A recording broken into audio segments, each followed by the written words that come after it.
Hello everyone, welcome back to my mini blog. সকাল সকালে বেরিয়ে পড়েছিলাম নর্থ সিকিমের উদ্দেশ্যে। 1 জানুয়ারি 2025।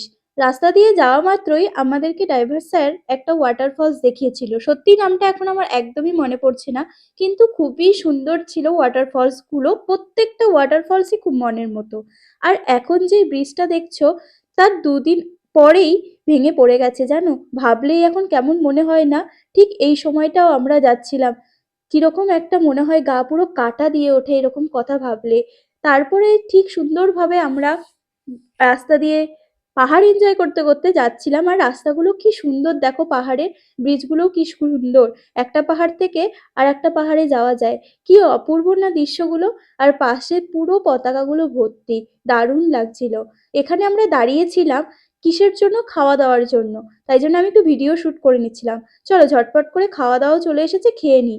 আর জানো, 2024-এ যেই ঝড় বৃষ্টিটা হয়েছে, সেই জন্য রাস্তাঘাটের অবস্থা প্রচন্ডই খারাপ হয়ে গেছে। পুরো পাথরে ভর্তি। রাস্তা এখনো তৈরি করা হয়নি। যারা এখন যাচ্ছ সকলেই বুঝতে পারবে রাস্তার অবস্থা কতটা খারাপ হয়ে গেছে। বড় বড় পাথর রাস্তার মাঝখানে পড়ে রয়েছে। দুই পাশে পুরো ধস নেমে গেছে। বাড়িঘরও পর্যন্ত ধস নেমে ভেঙে গেছে। এরকম অবস্থা হয়েছে রাস্তাঘাটের। খুবই অবস্থা খারাপের জন্য রাস্তার মধ্যেখান দিয়ে পুরো জল যাচ্ছিল জানো, ঝর্ণার জলগুলো বেয়ে। তারপরে আমরা একটা টার্নেল পার হয়েছিলাম। সেই টার্নেলটার নাম হচ্ছে ট্যাং না টুং টার্নেল।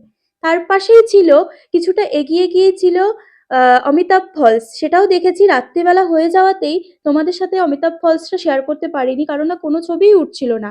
তারপরে হোটেলে আমরা স্টে করে গেছিলাম লাচংয়ে। পরের দিন সকালবেলা আমরা বেরিয়ে পড়েছিলাম ইয়াংথাং ভ্যালি আর এদিকে জিরো পয়েন্টের উদ্দেশ্যে। পুরোটাই আমরা ঘুরেছিলাম, দারুণ লাগছিল।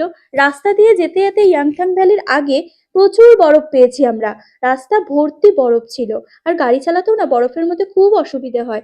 রাস্তার মধ্যে পুরো জমে ছিল। ইয়াংথাং ভ্যালির আগে আমরা দাঁড়িয়ে গেছিলাম একটুখানি, বরফ দেখে আর পাহাড় দেখে খুব ভাল লাগছিল। তারপরেই এই রাস্তাটা দিয়ে ধরে আমরা যাচ্ছিলাম। গল্প করতে করতে ইয়াংথাং ভ্যালিতেও চলে এসেছি। কি দারুণ দেখো, মাঝখান দিয়ে নদী বয়ে গেছে, দুই পাড়ে পাহাড়, আর পাহাড়ের সাথে বরফ পুরো ভর্তি। ইয়াংথাং ভ্যালি থেকেই আমরা চলে গেছিলাম জিরো পয়েন্টে। আর জিরো পয়েন্টে গিয়েই দেখো আমি বরফের উপর দিয়ে হাঁটছিলাম। কি ভালো লাগছিল, মন পুরো শান্তি। আজকের মতো এতটুকুই, দেখা হবে আবারও খুব তাড়াতাড়ি।